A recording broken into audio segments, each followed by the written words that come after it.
The Bronco Raptor behind us has been our shop truck for the past year. And I'm not gonna lie, it hasn't all been daisies and roses. Dude, get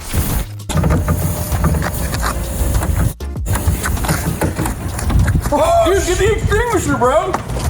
And because this guy and I are enthusiasts just like you, we're gonna give you the highs and the lows of what it's been like owning this supercar truck.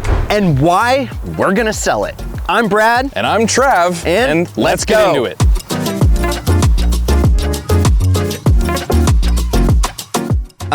The Bronco Raptor. We bought it because it's a lot like nothing else on the market, and it's an extremely capable grocery getter, mall crawler, and when Ford brought back the Bronco, specifically the Raptor, we knew we needed to have a taste.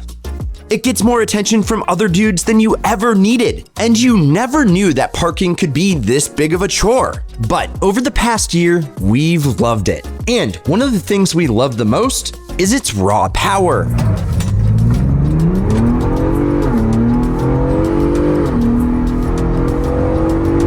Yes, and this thing goes 0 to 60 in 5.6 seconds. But wait, is that a gas station?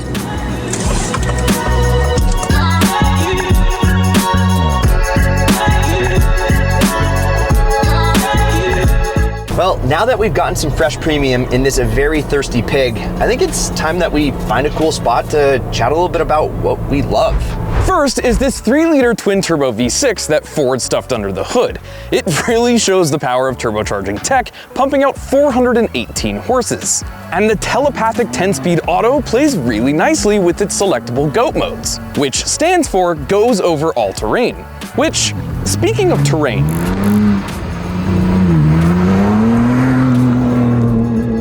now, when you spend a pretty penny on this thing, a big portion of that is going towards the suspension. Yes, this is why you buy the Raptor. Fox shocks with these integrated reservoirs up front and remote reservoirs in the rear. Gives you a monstrous 13 inches and 14 inches of travel respectively. The Trick live valve tech inside gives you electronically controlled damping for ideal on-road and off-road traction. Plus, low-range gearbox, locking diffs. Whoa, whoa, whoa. Before you write a love story to this thing, there's something that I love, and that is the valved sport exhaust, which you can open and close in case your neighbors want to hear what's good.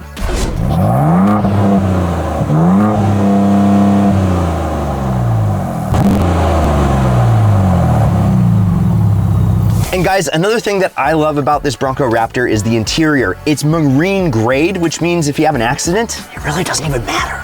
Oh, it's in my hole, dude. Is it really? That's what she said. And guys, I also love this infotainment system. It's 12 inches and it's pretty big. Don't you dare. Plus, the resolution of the backup camera, you could film OnlyFans on that thing. So, why do we call this thing the Craptor? Well, that is the nickname. And over the last year, we've mostly used it to haul a bunch of crap to the dump from the shop. And the amount of cargo space blows our minds. Plus, another thing that we love is that, well, it's like a Lego. The roof is super easy to remove, and having had a Jeep Rubicon before this beast, well, we love that there's 4 panels up there instead of 3. It makes it more of a one-man job, well, like 1.5 men. Also, the doors, they come off with not 1, but just 2 bolts, which is also super easy. And the way the electronics connect with that flap is super trick. Good one, Ford. And completely waterproof. And lastly, this thing right here is just way too much fun to drive. It's a massive, super capable off-road trophy truck that drives like a genuine sports car, when compared to the Jeep that drove like, well, a piece of farm equipment. You guys, this Bronco Raptor is just on a completely different level. Like, it genuinely is fun to take on back roads. But, and there's a but for every seat, there's some things that are less than ideal, and why it's not gonna be our shop truck for much longer. And first, she wide, like wider than an F-150 Raptor. In fact, it's as wide as a Hummer H1. So maneuvering this thing is thick 30 o'clock, or at least that's what my wife says. She says, this is Lizzo thick 30. Also, these fender flares, they are shockingly big, and that's not a compliment. And I don't know if it necessarily plays nicely with the design language of the retro throwback. I feel like it just could have been integrated a little bit better, or just not looked like an eyesore. Then there is the fuel economy, which we're averaging 12.7 miles per, which Is that a gas station over there?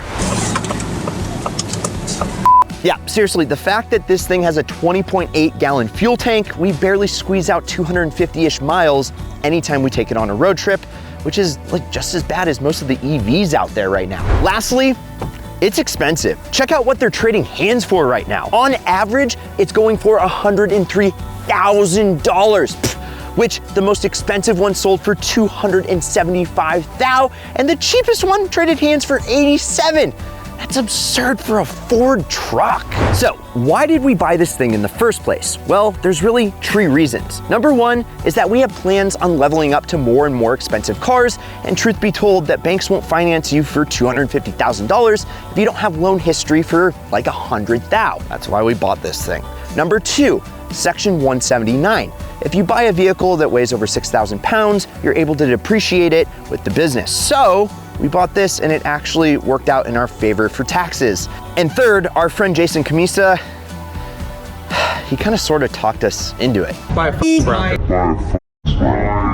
But guys, it's been a year and this bucking Bronco has been a very fun ride. And that skit at the beginning of the video was just a joke because it's been super reliable.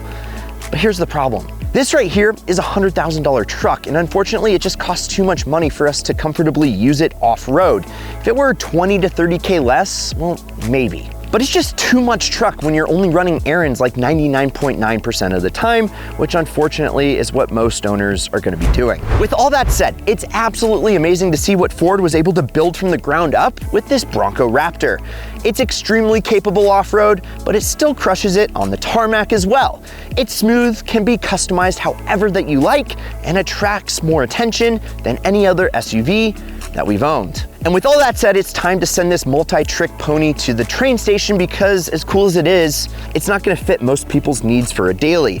And it's just too expensive to have as a toy and thrash it. Truth is, when we feel like going out and bashing something off some rocks, we usually take Trav's cheap Range Rover. That way you don't feel nearly as bad covering it with pinstripes or picking up the odd rock chip or two. And fingers crossed that our good friend Depreciation gets a hold of this thing and we can buy one for half the current price in just a couple of years. And that would be the deal of the century. So, what do you guys think we should replace this Bronco Raptor with? It needs to be something that's less expensive, but still something ideal. Let us know in the comments below. Also, if you enjoyed this video, please like, subscribe, turn on that notification bell for more ideal content. Check out this ideal vid up here, or whatever YouTube recommends you watch next. I'm Brad, this is Ideal, and promise me one thing, keep living the ideal lifestyle.